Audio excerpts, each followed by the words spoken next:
Marcos 9, 42 em diante.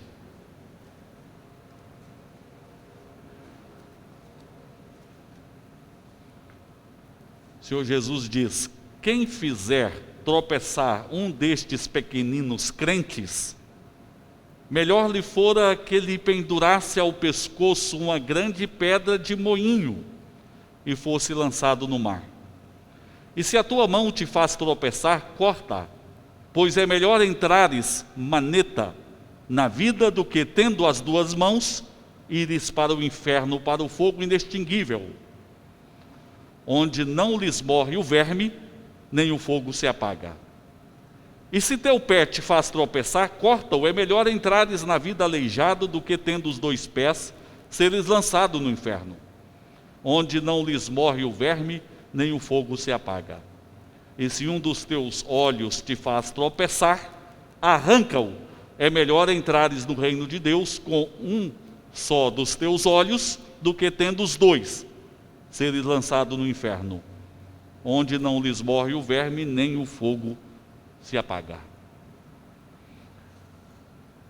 Meus irmãos, qual a razão ou as razões principais que movem as pessoas para buscarem a Deus? Algumas pessoas buscam a Deus em função do medo. Pessoas que têm medo da punição, têm medo da justiça de Deus, então buscam. Outras pessoas buscam a Deus porque entendem a necessidade da salvação de suas almas, está também de alguma forma ligado ao medo. Outras pessoas buscam a Deus porque percebem a necessidade das bênçãos de Deus na vida. Precisam da proteção, precisam da saúde, precisam do alimento. Meus irmãos, embora muitas pessoas sejam movidas a buscar a Deus por estas razões, existe uma razão principal, mais nobre, que deve mover as pessoas para buscarem a Deus. Qual a razão?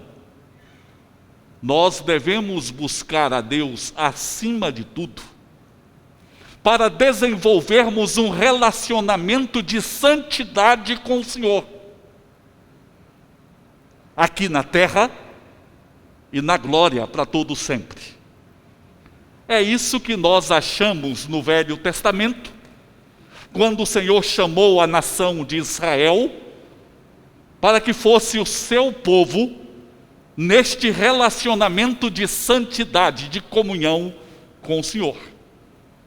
O nosso Senhor Jesus veio ao mundo para chamar a si a sua igreja, para que esta igreja se relacione com Deus também em fé, em amor e em comunhão. Por ocasião da Reforma Protestante, nós vemos uma diferença entre o pensamento de Lutero e João Calvino, com referência à função da lei. Para Lutero, a função principal da lei era convencer o pecador de seu pecado e levá-lo a Cristo. Os irmãos lembram que Lutero se preocupou muito com a justificação, como pode o homem se tornar justo diante de Deus. Então a ênfase dele é que a lei tinha a função de convencer o pecador e levá-lo a Cristo. João Calvino, que foi o teólogo por excelência da Reforma Protestante, se aprofundando mais em vários ensinos, entendeu o seguinte: a função da lei, além de nos convencer e de nos levar a Cristo, é também trabalhar pela santificação e consagração das nossas vidas. Porque por meio da lei, nós temos um direcionamento de Deus, temos um parâmetro de Deus, expressando o que Deus quer da vida do cristão, daquele que é convertido. Meus irmãos, esse texto bíblico nos ajuda a compreender este relacionamento de santidade que nós devemos ter com o Senhor. Nós podemos dizer que aqui o Senhor Jesus está nos chamando e nos desafiando a um relacionamento de santidade com Ele. Então é uma noite para nós avaliarmos os motivos pelos quais nós temos buscado o Senhor.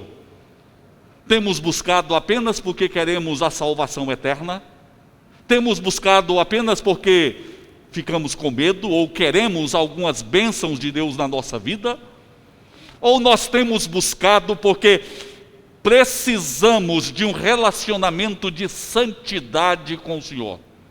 Santidade, algumas pessoas confundem com moralidade, pensando que santidade é apenas não mentir, não adulterar, não matar.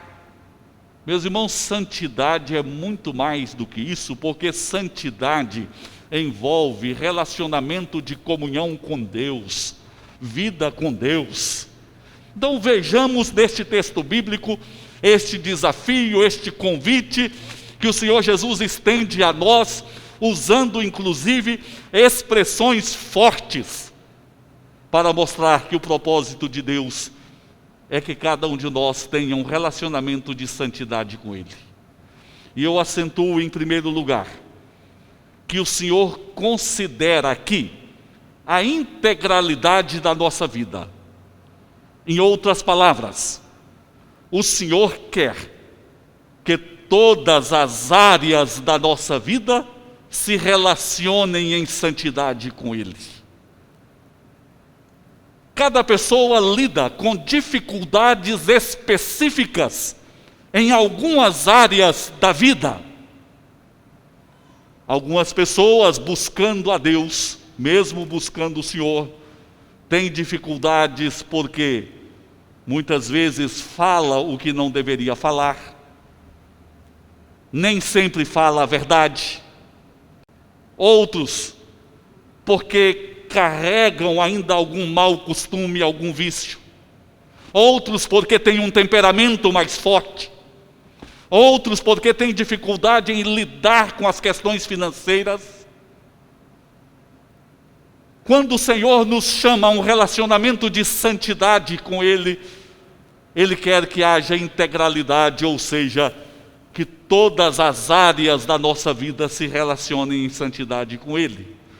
Os irmãos percebem neste texto bíblico, o Senhor Jesus nos chama para que possamos nos relacionar com Ele, com as nossas mãos, com os nossos olhos e com os nossos pés.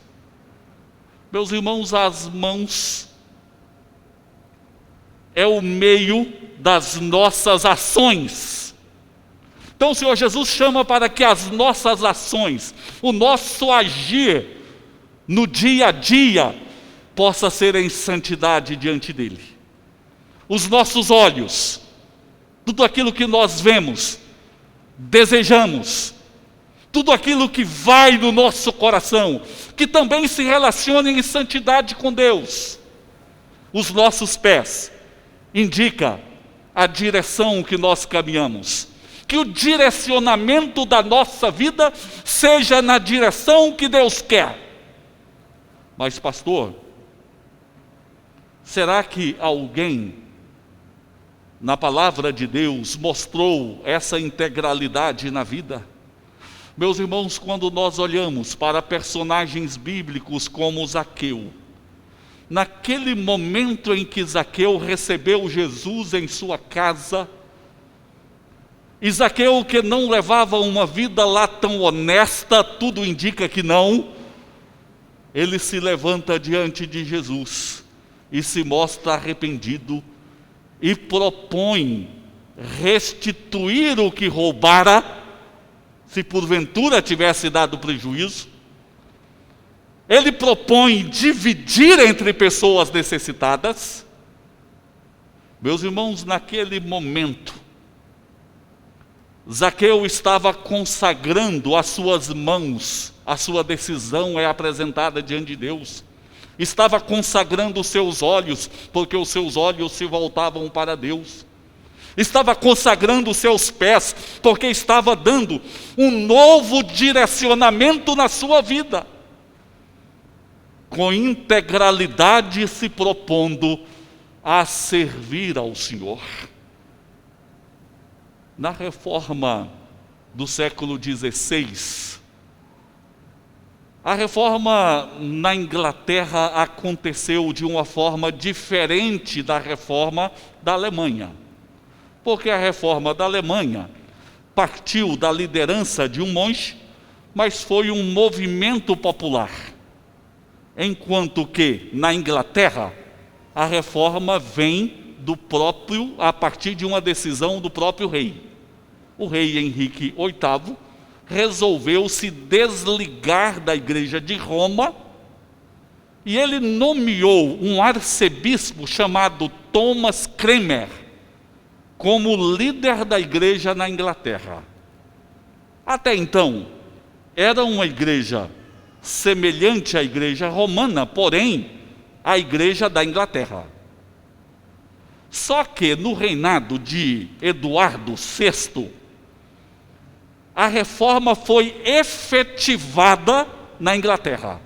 Uma volta para a palavra de Deus, para a graça de Deus, para a sã doutrina. Mas quando se levantou a rainha Maria, que foi chamada sanguinária, Maria prendeu vários líderes da reforma e mandou executá-los. Thomas Cranmer também foi preso. E depois de muita pressão, ele tomou uma decisão errada, precipitada. Meus irmãos, enquanto nós caminhamos neste mundo, nós estamos sujeitos a erros, a pecados, e nós precisamos ter a humildade de buscar o perdão do Senhor, de saber que Deus quer que nós relacionemos com Ele em santidade em todas as áreas da nossa vida. E Thomas Cranmer foi condenado à fogueira. Colocado na fogueira, registra a história que ele estende a sua mão direita sobre o fogo, dizendo: esta é a primeira que precisa ser queimada em função de ter negado o Senhor. Meus irmãos, havia em Thomas Cranmer a consciência de que os membros do seu corpo deveriam se relacionar em santidade com Deus. Deus quer que todas as áreas da nossa vida se relacionem em santidade com Ele. Seja o nosso corpo, o nosso falar, o nosso trabalhar, a vida familiar, todas as áreas da nossa vida. Mas neste relacionamento de santidade com Deus, além do Senhor esperar a integralidade da nossa vida, o Senhor nos ensina uma outra coisa aqui. O Senhor nos ensina o significado da vida. Nós precisamos compreender o que é a vida, irmãos. Estes dias de pandemia têm mexido um pouco com algumas pessoas para que pensem melhor no significado da vida. Para que entendam que a vida é mais do que este período que nós passamos aqui pela terra. Que existe vida depois da morte. E o Senhor Jesus aqui nos mostra isso. O Senhor Jesus fala a respeito daqueles que partem daqui e entram na vida depois da morte. E o Senhor Jesus fala daqueles que partem daqui e entram no inferno depois da morte. Está muito claro o que o Senhor Jesus diz aqui. Quando Ele diz daqueles que partem daqui e entram na vida, significa que você pode gostar muito da vida neste mundo. E de fato a vida é maravilhosa. Viver é muito bom. Nos relacionar é muito bom. Temos tantas bênçãos, tantas coisas boas nessa vida. Mas sabe, nós ainda não conhecemos a beleza da vida em sua plenitude. Quando estivermos com o Senhor Jesus na glória, vamos compreender quão magnífica é a vida que Deus preparou para nós. Por isso Jesus diz daqueles que morrem e entram na vida. Mas o Senhor Jesus falou aqui também daqueles que morrem e entram no inferno. Se nós não temos palavras, e se nós não temos exemplo suficiente para dizer o que é essa vida que Deus preparou para nós, de tão magnífica que ela é, nós não temos palavras suficientes também para descrever o que é o inferno, embora o Senhor Jesus aqui nos dá um exemplo do que é o inferno. Qual foi o exemplo que Jesus deu? Jesus falou do Geena, que é traduzido por inferno aqui. O que era Geena? Geena era um lugar que ficava perto de Jerusalém, um lugar que nos tempos passados, na época do rei Acás, aquele lugar foi consagrado para culto, ser o lugar de culto ao fogo e ao deus Moloque, onde crianças eram sacrificadas de maneira ímpia e horrorosa. Crianças eram mortas ali, inclusive os filhos do próprio rei Acás. No reinado de Josias, que foi um homem temente a Deus, Josias efetuou muitas reformas da nação, inclusive profanou o culto a Moloque. Retirou essa prática. E esse lugar onde havia o culto a Moloque passou a ser o lugar onde se reunia os lixos de Jerusalém e o lixo era queimado ali. Então estava sempre em fogo, sempre queimando.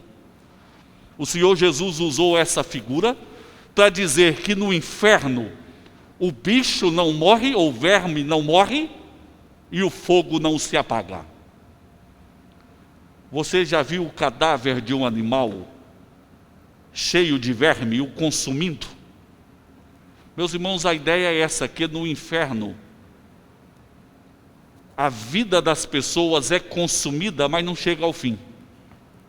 Não morre. O fogo não se apaga. Os bombeiros, quando ficam sabendo de um incêndio, são chamados, eles correm até lá, têm os recursos para apagar o fogo, inclusive a água.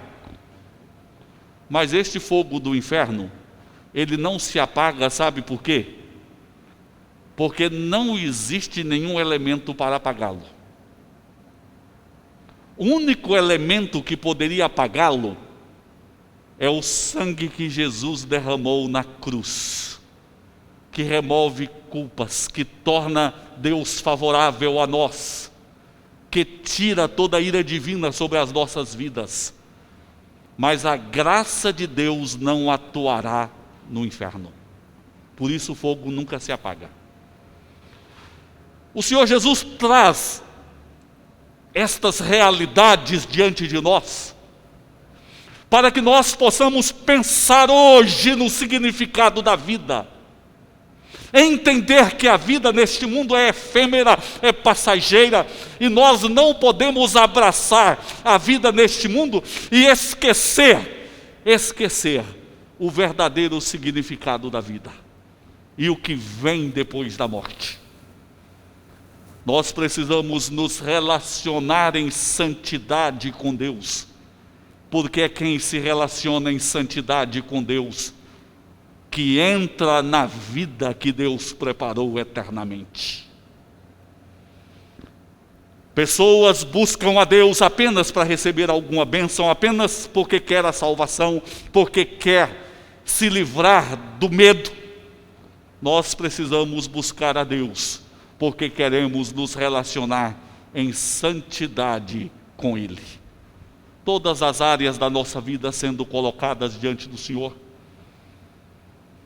entendendo o verdadeiro significado da nossa vida, da nossa existência, que Deus nos fez para vivermos eternamente. E para finalizar, o Senhor Jesus mostra um outro passo que nós precisamos dar neste relacionamento de santidade com Ele. O outro passo, Jesus nos chama a ruptura. A ruptura. O Senhor Jesus é claro, não deixa dúvidas. Ele disse: a tua mão te faz pecar, corta, porque é melhor você entrar na vida sem a mão do que com as duas ir para o inferno, onde o verme não morre e o fogo não se apaga. Se o teu olho te faz pecar, arranca-o, porque é melhor você entrar na vida sem o olho do que você ir para o inferno com os dois. Ou se o teu pé te faz pecar, corta-o, porque é melhor entrar na vida sem um pé do que no inferno com os dois. Pastor, o Senhor Jesus está nos ensinando a mutilar o nosso corpo. O Senhor Jesus não está nos ensinando a mutilar. Mesmo porque cortar parte do corpo não tira o mal existente no coração. O Senhor Jesus está nos chamando a desenraizar do coração os males que fazem parte da nossa vida e que muitas vezes nós não estamos dispostos a abrir mão deles. De vez em quando eu arrumo o quintal em casa. E às vezes no dia que eu estou com mais pressa, eu vou cortando tudo só por cima. Aí passa uns 2 meses, 1 mês, quando está chovendo muito, 15 dias, voltou tudo. É preciso tirar cada mato, tirar a raiz. E é isso que o Senhor Jesus está dizendo, irmãos. Uma ruptura nossa com aquilo que não faz parte, não expressa o querer e a vontade santa e perfeita de Deus, nosso Pai, para as nossas vidas. Isso não significa prejuízo para nós, significa lucro. Não significa perda, significa ganho. É como um tumor que aos poucos vai sugando a vida das pessoas. O relacionamento de santidade com Deus é preciso ter ruptura.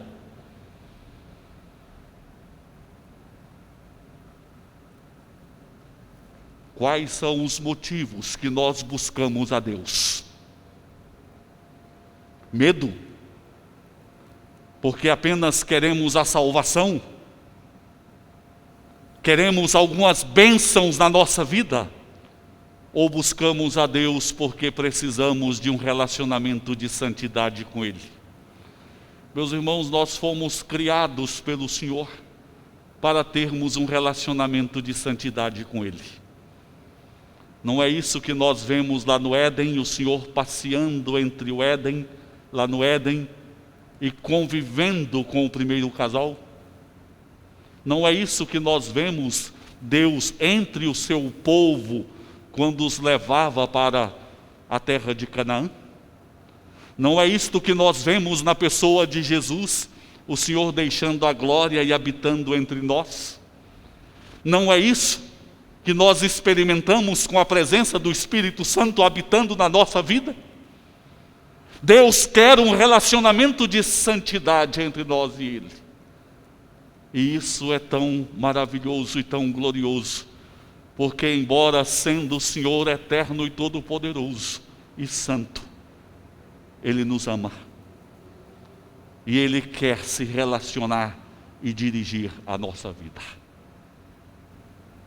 Meus irmãos, é preciso avaliar todas as áreas da nossa vida, porque o relacionamento que Deus quer conosco deve envolver olhos, mãos, pés, os desejos do coração, as ações da nossa vida, o direcionamento que nós caminhamos, todas as áreas da nossa vida.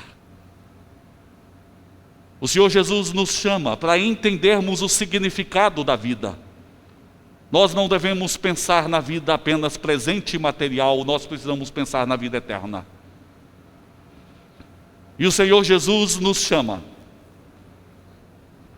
para, dentro desta avaliação, tomarmos as decisões necessárias, e certamente cada um de nós precisa de ruptura.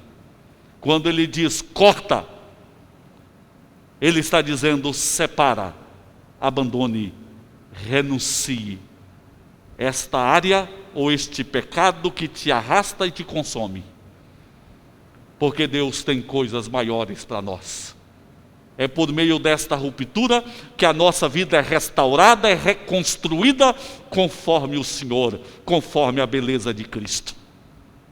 Que Deus abençoe cada um de nós e nos ajude a nos relacionarmos com Ele em comunhão e em santidade. Pai, nós agradecemos ao Senhor por esta noite de culto. Agora, Pai, leva-nos em Tua bênção. Dirija-nos pelo Teu Espírito e dê-nos a graça de estarmos mais perto do Senhor, em relacionamento de santidade com o Senhor. Ajuda-nos a rompermos com tudo aquilo que tenta nos amarrar e nos afastar de Ti. Guia-nos pelo Teu Espírito, Senhor. Console o coração aflito. Renove em fé cada um dos Teus servos e guia-nos conforme a Tua vontade, em nome de Jesus. Amém. Amém. Que a graça do Senhor Jesus, o amor do Pai, a comunhão e as consolações do Espírito Santo estejam convosco hoje e sempre. Amém. Amém.